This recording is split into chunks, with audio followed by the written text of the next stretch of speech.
各位观众朋友们，大家好，欢迎收看我们美南电视 STV 的 JxJ 论坛。我们很高兴又是由 Jim Notway 跟我 Jimmy 马介来讨论这个礼拜的时事。Jim, how are you? Fine. I'm trying to keep up with all the rapidly changing events, Jimmy. But one thing is constant. Every Thursday we get together. And I look forward to this because there is so much that our audiences would see that there's differences, but there's also a lot of similarities across the aisle. 我们很开心能够每个礼拜四能够聚在一起聊天，因为每个礼拜我们都有很多，尤其是选举将近，都有很多这个新闻跟这个时事会影響到我們的情緒。但是我們能夠好好的來討論，因為我們雖然有不同的觀點，支持不同的黨派，但是最終我們都是希望安居樂業。I was telling our audience that exactly what we said earlier, that we look forward to it because no matter what, we still need to live in peace. We still need to make a living. We still have families. Mm-hmm. No matter what part, I mean, how we view it is always open to discussion because we are in a country that allows us to have that. Right. Now, what everyone's talking about, what we talked about briefly, which I wanted to say for here is, allow me to use my strong words. As I explained to you earlier, I did not watch any political shows, not Fox, not CNN, anything after the debate.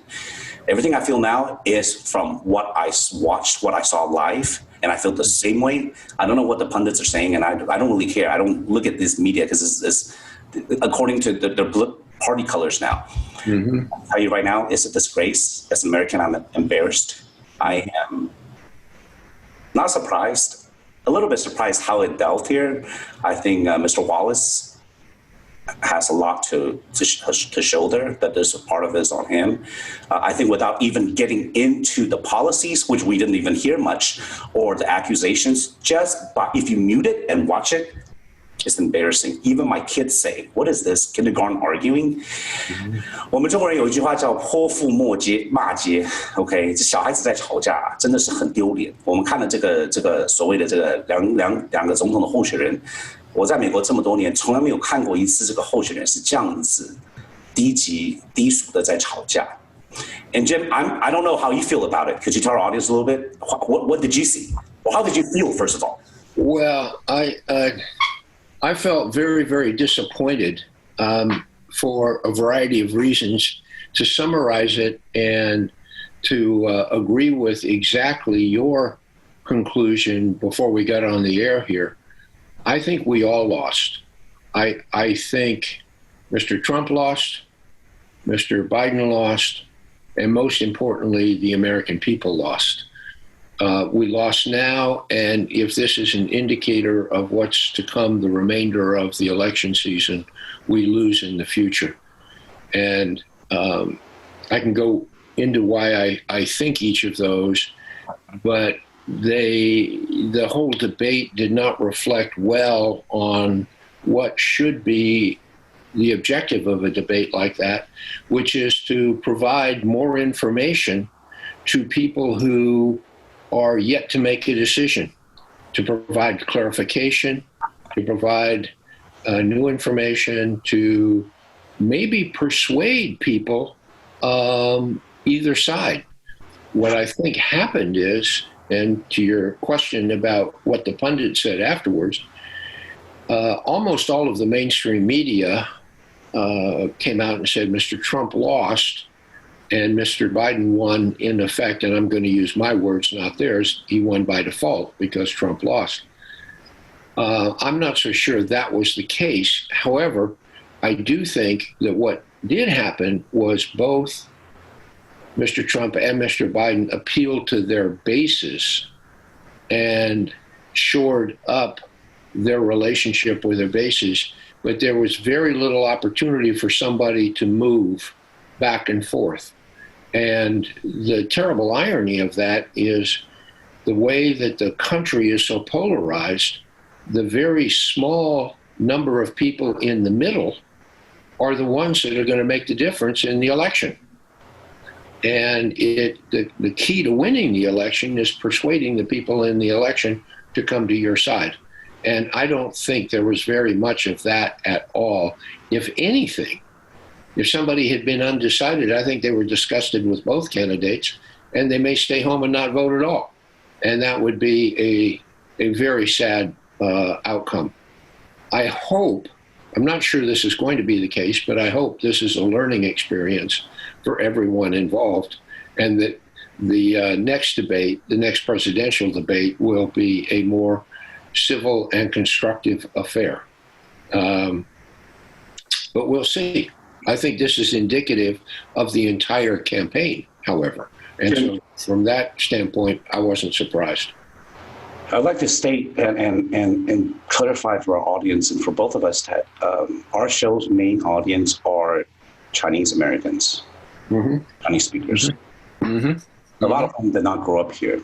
They did not take government class. May or may not have watched a presidential debate before.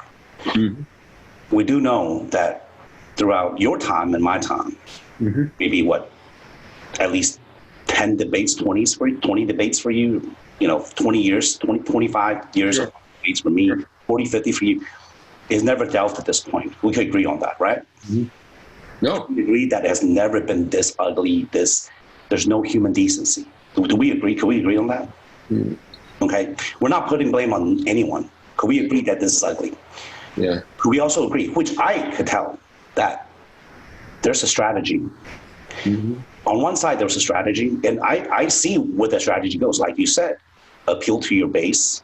The one thing I disagree with you is that the minds are set. Whoever is, there's, like you said, a very small, undecided, silent majority. I think in this election, or even 4 years ago, has been polarized. There's no middle ground. We always say our democracy is built on consensus and middle ground compromises. Moderates is what make this country go. But now we've all been pushed to two sides.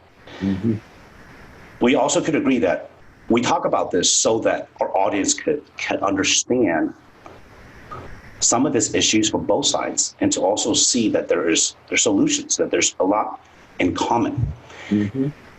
But when it comes to this particular debate,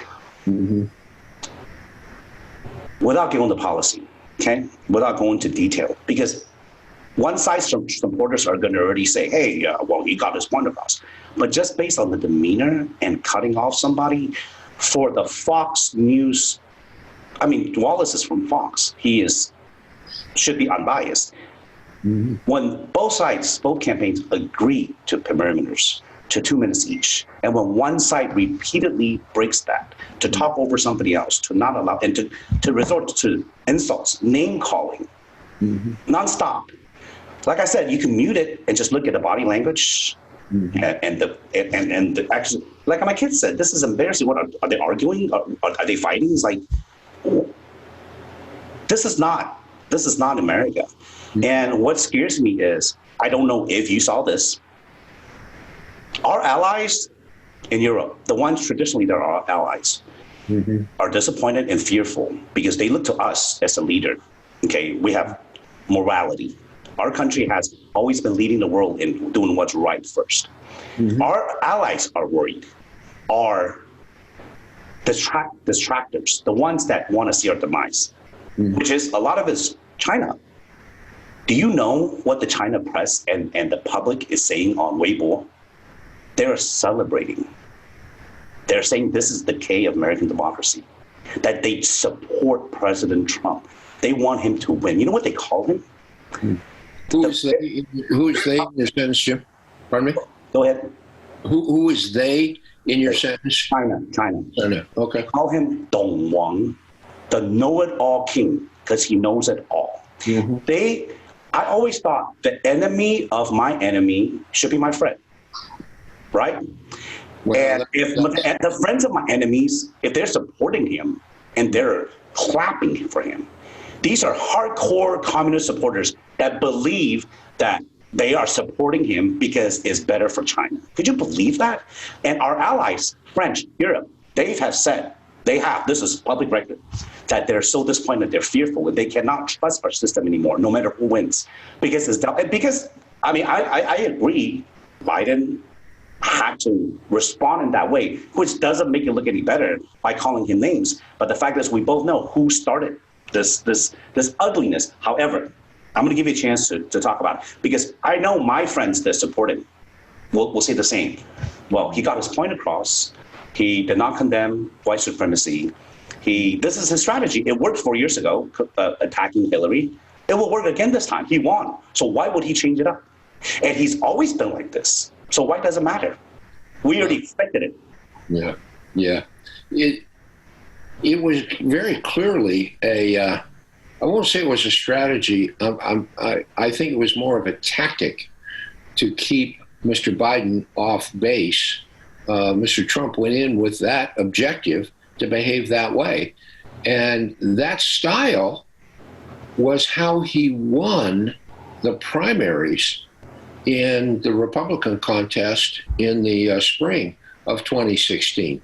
He beat 16 establishment Republicans, all at their own game. And he did it by using much of the same style, yelling, pounding, and one of his techniques was very, very effective, calling people names. You remember? I remember the labels, lying Ted, but Jim, this is the difference between them and us. Yeah. I respect you as a friend. Yeah. We agree to disagree, even though we have different political views. I will never, for political ways, to resort to name calling, insulting you, talk about your family. To me, that's a no-no. You have political aspirations. You want to win an election. You do not attack someone's family. This is basic decency, and this is what really makes me worked up. I think not only do I agree with you, Jimmy, but when people resort to those tactics, it makes them look small, and it undercuts their own position in the eyes of the discerning public. No matter who you support, even my conservative friends agree that this style is not good. It might win him the election. It doesn't mean it's the right way. Win at all costs is his mantra. But this is America. Sometimes even you could say that. If I was moderate, if I was in the middle, like you said, right? I don't want to vote for neither of them. Then we all lose. We all lose. We all lose. And I'm hurt. I'm sad again. I'm sad. I'm angry all at the same time that you don't talk about someone's son. You don't talk about someone's family. That is a personal tragedy. I can tell you right now, Joe, I'm not going to sit here and say he won because we all lost.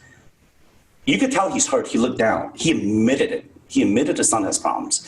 And he told us, Americans, that, hey, a lot of us might go through the same things, and people have chances to return, to get back. And he pleaded at the camera, please go on and vote, please go on and vote. So at least we know one side wants people to go on and vote. While one says, the other side already knows his supporters will go out and vote regardless. We know that. That 35, 36% that will vote for him no matter what. Whether he's a liar, whether he got sued by a porn star, whether he's did not release his tax return. You see, I don't even want to get into that because for 4 years we know all this. We know why he won, because our country had issues that were not addressed by the establishment. We agree on that. That we're losing jobs, that we need to make America first. We understand that. To keep manufacturing here. Technology has left, and corporations, to me, the culprit is the wealth gap, the wealth divide, and corporations taking over and moving their manufacturing to lower costs, where it's about the bottom line, right? So we know why he won. We get it. That was a mistake that the Republican establishment did not address enough, and Democrats for sure did not. But 4 years later, he could attack people 4 years ago because you want to drain the swamp. But now, 4 years later, he is the administration. He's in charge. By attacking someone else, you're the one that has. What do you have to show for? I don't understand why are pundits or our friends still even arguing about this? What is to talk about? This is what he did. Biden is not the president right now. Whether you support Biden or not doesn't matter. But for you to just keep attacking somebody without talking about your own, and yeah, Biden made mistakes. His numbers are wrong. Here's the deal. I want to elect somebody. Let's switch, okay? If President Trump's tactic and attitude and what he said, if he was a Democrat and Biden was a Republican, I promise you I'm voting for the Republican. I promise you.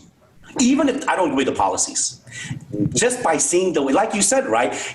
Jim, we're conservative in many ways. Even you could admit, even my true Trump supporters admit that this is rude and it's ugly, you know? Why get there? You know, it's pointless. Even we can both agree that. Then is it really win at all costs, Jim? Well, no, and I don't believe that things like, even in politics, are worth winning at all costs, not if you sell your soul in order to win. Then what have you done? Many people want the power. But then the question is, how do you use your power?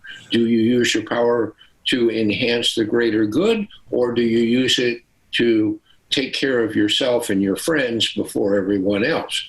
I mean, there's all of these kinds of questions. So, wow, coming from you, this is wow. So a lot of the times when we disagree on this show is just for, I guess it is really for the ratings, because I had expected you to be like a lot of my friends that are conservative and say, hey, he didn't do anything wrong.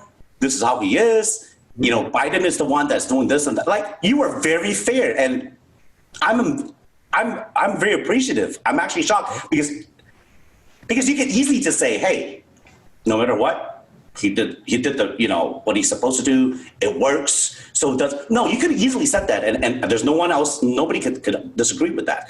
But instead, as an American, you said what matters. You're right. You are absolutely right.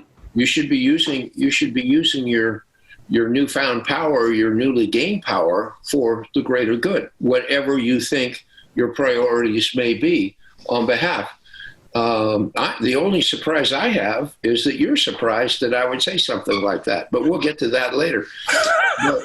But the problem that I have with Mr. Trump behaving that way is many people like many of Mr. Trump's accomplishments, but they are so offended by his personal style.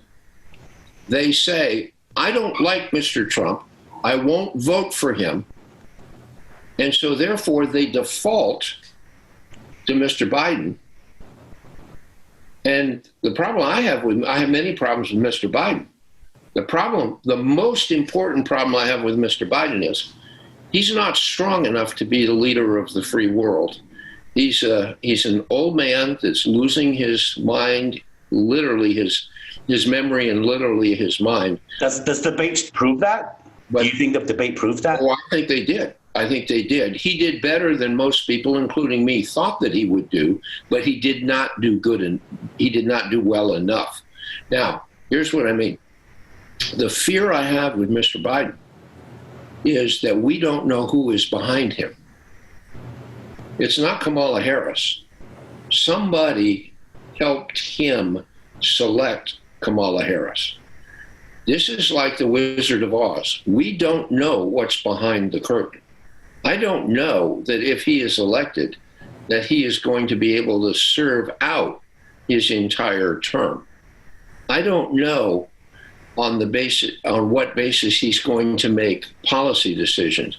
His economic plan is a joke. Is he going to embrace the Green New Deal?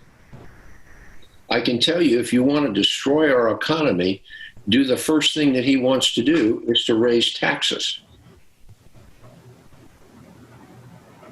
So I am very much afraid of the substance of what Mr. Biden either represents or may represent, or all the twists and turns that we'll get if he is elected.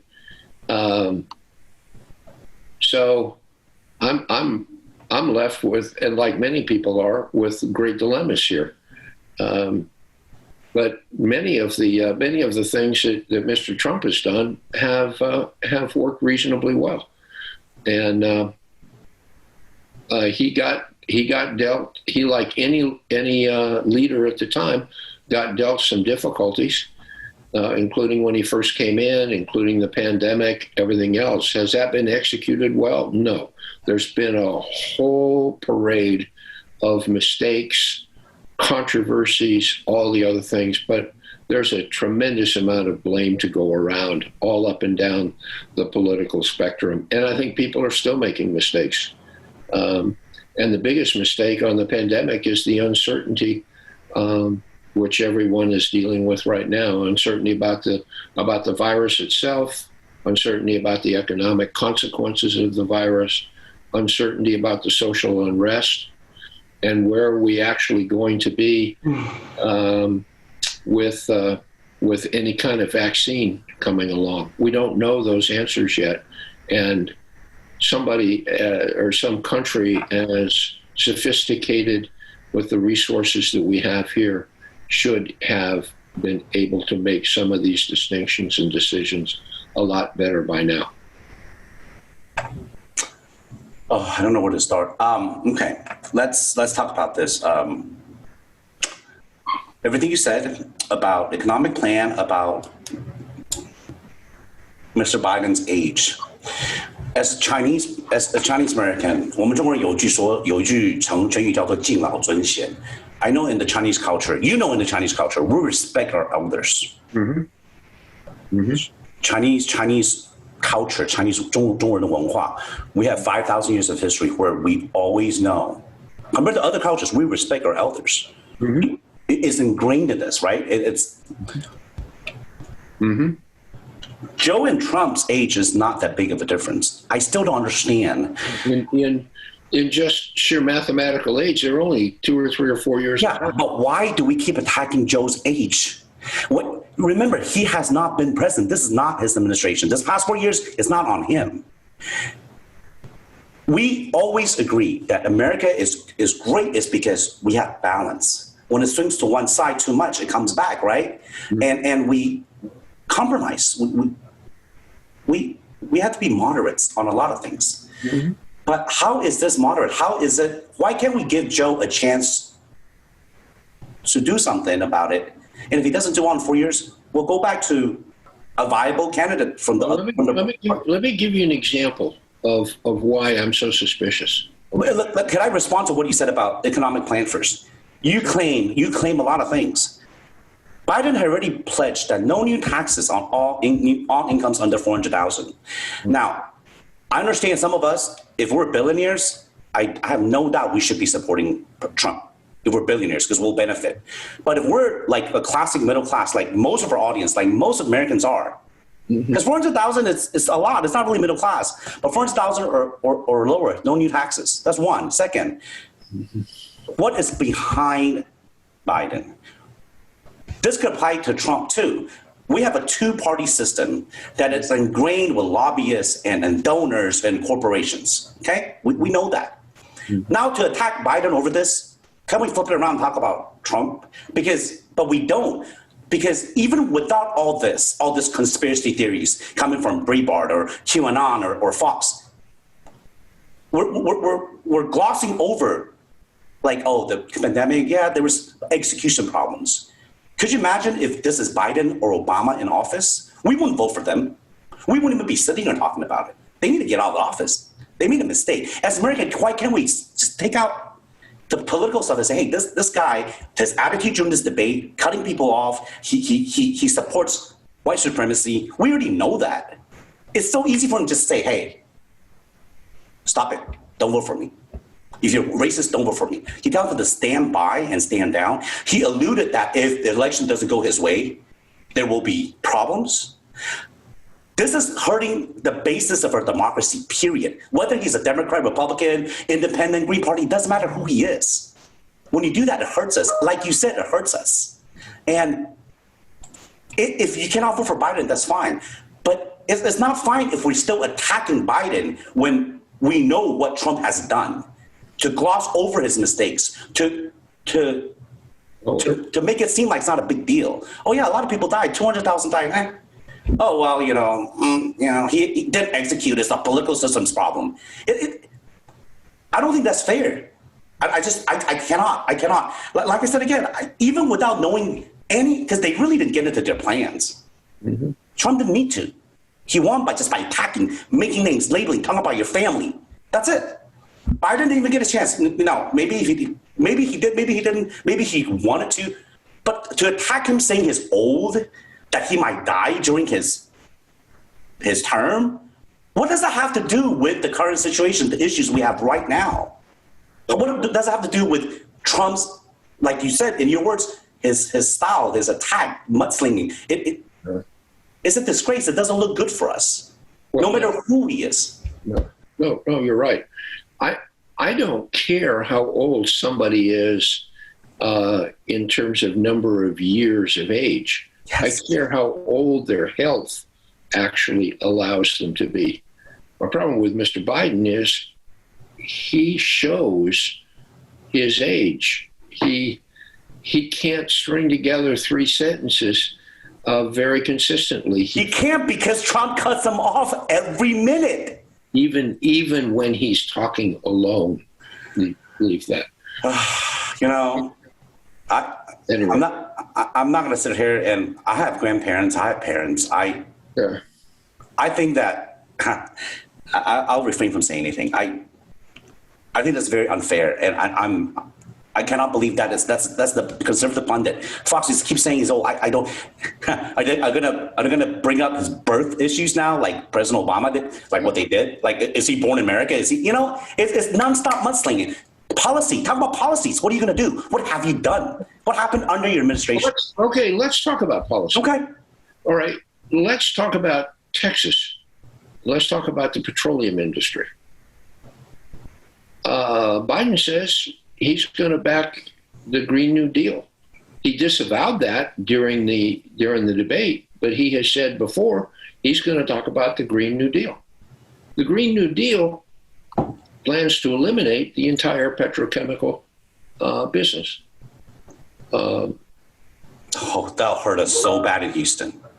Renewables don't yet work because we don't have battery technology enough to hold them. I think part of the problem in California now is all summer they had blackouts, brownouts, etc., leaving nothing to do with the fires.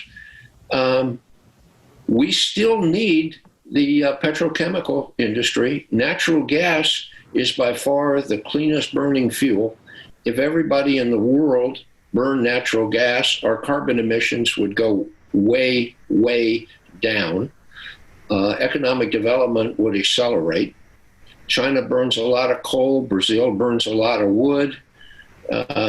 Parts of India burn a lot of animal dung. You want to reduce carbon footprint, you use natural gas. And that's where Texas and the American economy have surged ahead the last couple of years. Jim, how can we deny that reality? Okay, we can talk about this, all right? The Green New Deal.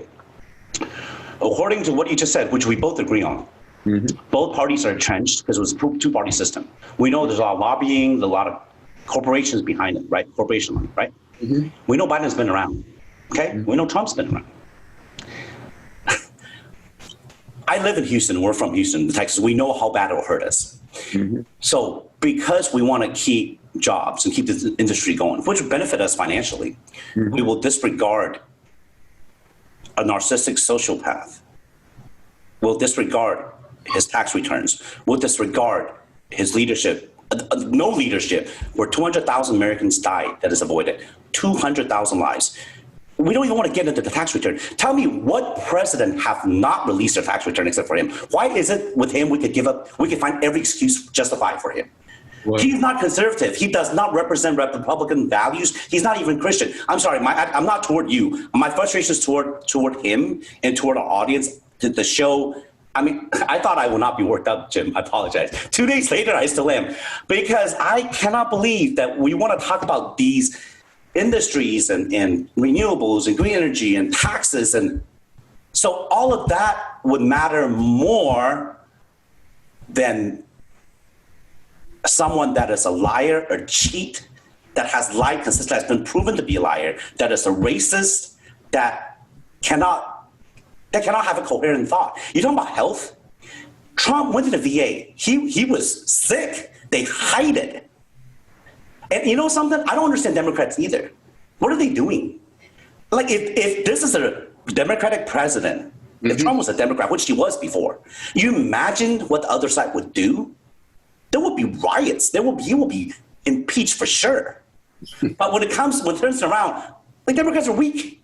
This guy did not replace just the taxes alone and his racist tactics alone. And like you said earlier, this is not America. This is not who we want. Do you really want Trump to be even a friend? Do you even want him to be a friend or a boss? Or would you want your daughter or your son, I mean, Jim, you're a good guy. That's the one thing. You're a good guy. You know right and wrong. You have morals.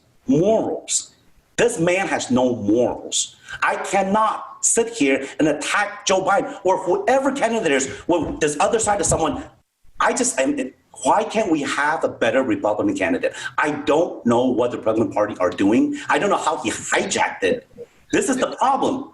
If this is Mitt Romney, then we can sit here and you can earn my vote. Here is the single biggest reason why I think Trump won in 2016. You said, why didn't we have a better Republican? I think the Republican Party and those of us who believe in conservative economics and free markets have not been at all good at articulating them, the benefits of it, have not been good by leading by example. Great example is the Republicans have all said we got to get rid of Obamacare. Obamacare has a lot of weaknesses. I don't know any Republican, from Donald Trump to Ted Cruz to any Republican, Paul Ryan, that has come up with an alternative. Not even that's better than Obamacare, anything at all. And I think it's absolutely irresponsible to say we got to get rid of something if you can't propose a better replacement. Jim, but 4 years later, Trump hasn't came up with anything either. I agree with you. And so, but my point is, the classic Republican leadership has lost its way and has not provided the leadership. So what Trump did, he figured out that there was a void. He did. And the way he was going to exploit that void wasn't going to deal with the Republican traditional elite way up here. He was going to appeal to the people in the middle and the lower middle that have been disaffected, have been hurt. That is Mr. Trump's base. And all the elitists of the Republican Party are standing there on the sidelines right now because they have no place else to go, and they're not very good at making their own case. They looked down on him. They didn't think he was a threat. They looked down on him. He was an outsider. They underestimated how Middle America, Bible Belt, right, Rust Belt, how hurt we are by manufacturing moving out. It comes on economy, being able to, I agree with you 100% on that. I agree. And Republican Party, go ahead, I'm sorry, go ahead. No, I think you're helping make the case. You've always been fair when we talk about an issue or a person, because we have to look at both sides always. Like I said, I come back to this. Many sides, not just both. Yeah, we just need to two. It's like a diamond. You got facets all over the place. Different cuts, different. Yeah. I have a headache thinking about how only one, how far we're apart, yet how close we are. Look, if the majority of Americans, not that 35% that will vote for Trump no matter what, or the 35% that vote for the so-called leftists and Antifa, like these labels, most Americans are not extremists. Okay, do not let the media lead you astray. Do not listen to go with. Jim, you represent the middle. I really think so. You represent somebody that has been there, that's done it. Obamacare is a problem for a lot of business owners. Everyone I talk to that don't support the Democratic Party, a lot of them because of that, because their insurance went up tremendously. It hurts them financially. I agree. We need to have, so whether I support or not, personally, we need to have a solution for this. Whichever party, both need to come up with something. But that doesn't resolve. And in healthcare, as an example, what both parties run up against are deeply entrenched special interests, whether it's big pharma, big insurance company, big hospitals, etc. And they are not going to give up regulatory and economic power easily. And that applies to both parties, both candidates. Oh, it applies all across the board, all across the board. Now you have big tech coming in and exercising its political as well as monopolistic power. So big tech can sway the election. We already know 4 years ago they did that. They made a mistake. They allowed proven Russian, foreign, China to affect the election, to put out fake news and lead people. Look, technology nowadays, the algorithms show whatever you click on. So you only live in your own world. If they think you're a Democrat or you're progressive, everything you see is people that agree with you, the news. If you're a right-wing, white supremacist, that's all you're going to see. And people just start thinking, oh, I'm right. You forget to see the other side of the coin. We both could see the other side, right? We are well-traveled. Not most Americans. Most Americans are not well-traveled. They did not have the business success. They did not have the family support. Mm-hmm. A lot of people are hurt and angry, and they're fearful. It's easy to use that fear and hatred for other people to get there. And do you want to see our country go down this path, Jim? No, I know you don't. No. What did Hitler take advantage of in Germany in the early 30s? It was fear. And the way he developed domestic German support was to blame the foreigners, right? What similarities do we have? Jim, are you telling me there's a chance for you? We'll talk about private later. I am very happy you said that. This is an example I use all the time. Hitler was elected by the German people. Well, sure he was. And German. In a democratic election. In the 1920s, the 1930s, Germany was arguably the most civilized and the most acculturated and the most advanced and the most literate country in the world. Okay? And yet Hitler was able to turn it upside down within the span of less than 10 years. Okay? That experience scares the hell out of me because I see elements of that coming around again and what I may say next, we'll save to next time because it may surprise some people, but I am very, very afraid of what's going on elsewhere in the world right now. But let me end on one other thing, if you don't mind, Jimmy. Of course. One of the big issues that's occurred over the last week is Mr. Trump's tax returns. And I don't think there's any secret to why the New York Times published them this past Monday, right? In advance of the debate to get people talking, etc. I'm not sure it's generated the outrage that they had thought, that they had hoped, etc. Maybe it's because it's muddled because of the Supreme Court or the debates itself, whatever the case. But I think Mr. Trump missed a huge opportunity here. When all the other politicians say, oh, you didn't pay any taxes, you paid $750 and $750, that's a trifle compared to the income that you made. His immediate response should have been, you know what, you're right. And I'm happy about that. And the reason I'm happy about that is because I invested according to the tax code that you, Mr. Biden, spent 45 or 50 years in Congress helping create.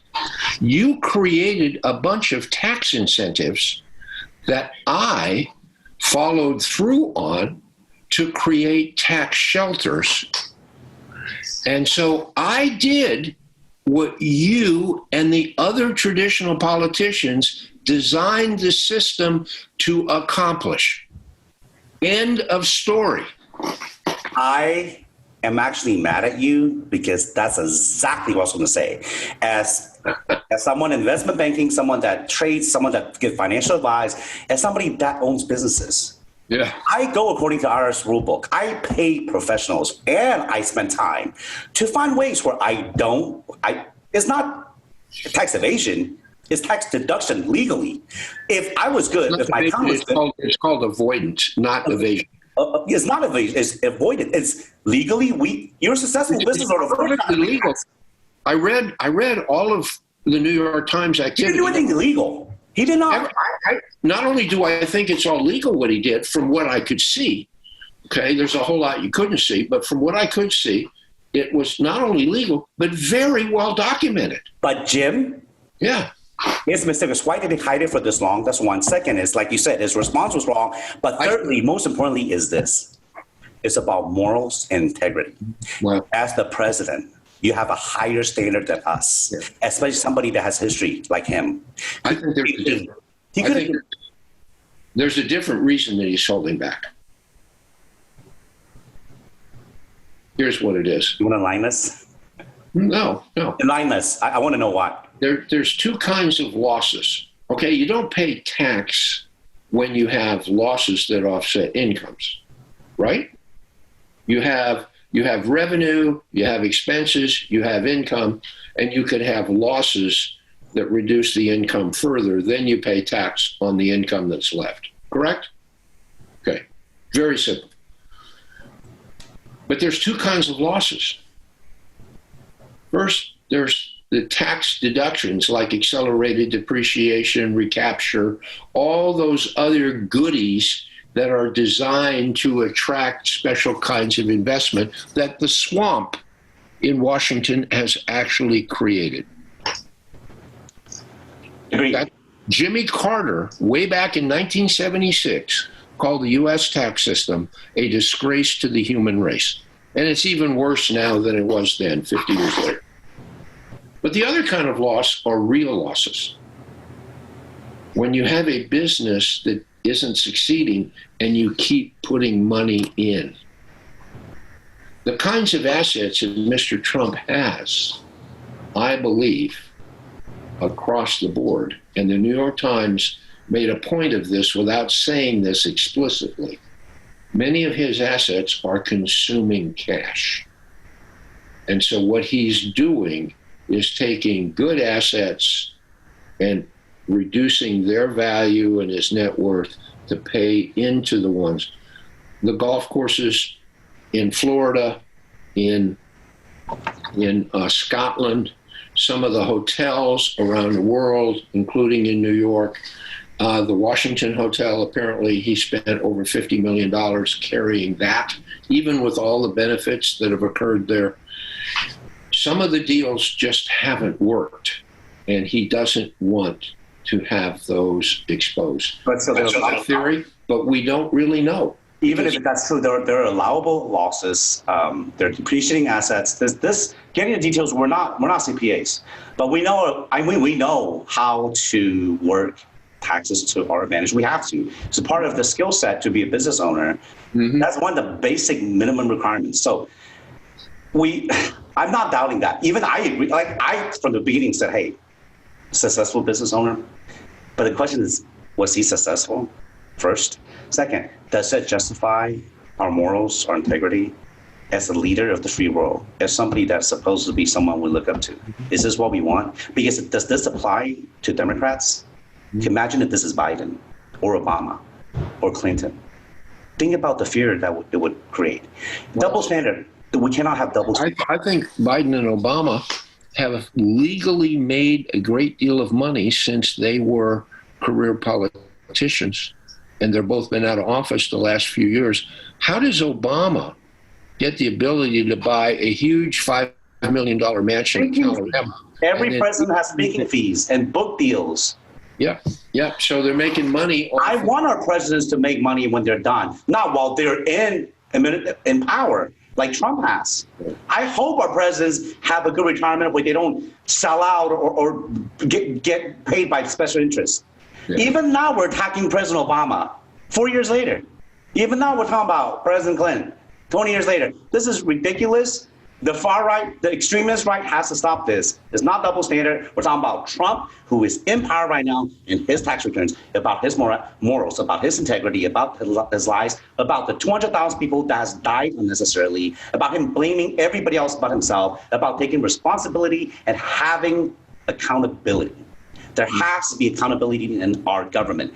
Mm-hmm. Jim, I know that you know right and wrong. And I'm happy that you pointed a lot of good points out, because now I know that there's a chance for you. There's a chance. Every vote counts. This election changes the next generation. I believe that. No, I believe our decay has to stop, because when China is celebrating Trump, and I promise you they are, Jim, I'll send you, I mean, it scares me. Russia is celebrating Trump. When they're actively working against Biden, then I know where our loyalty lies. Well, look, you can't believe what you hear or what they say. Oh, sir, I'm not looking at media, sir. I promise you. It's part of the fog. No, I'm reading from my friends, from my colleagues. This is scary. Well, tell them that they should be careful what they wish for, because they just might get it. And we'll see. Thank you for talking to me, Jim. You're always calm and collected. You're always... You know, I get worked up, but no matter, you know, I really think you actually agree with me on some of the stuff. And even if you don't, you're kind. You're very kind, get it. And we need more people that think like you. If every American thinks like us, we will never get to this point. Yeah. We will elect the best candidate and not hold on to our preconceived bias. And like we talk about issues. We talk about what is facts, you know, and not get lead astray. Jim, thank you so much. I appreciate you. I always do. Okay, next week. We'll talk. We have a lot more to talk about. We have a lot more. We have a lot more next weeks to come. Thank you. Take care, buddy. Bye-bye.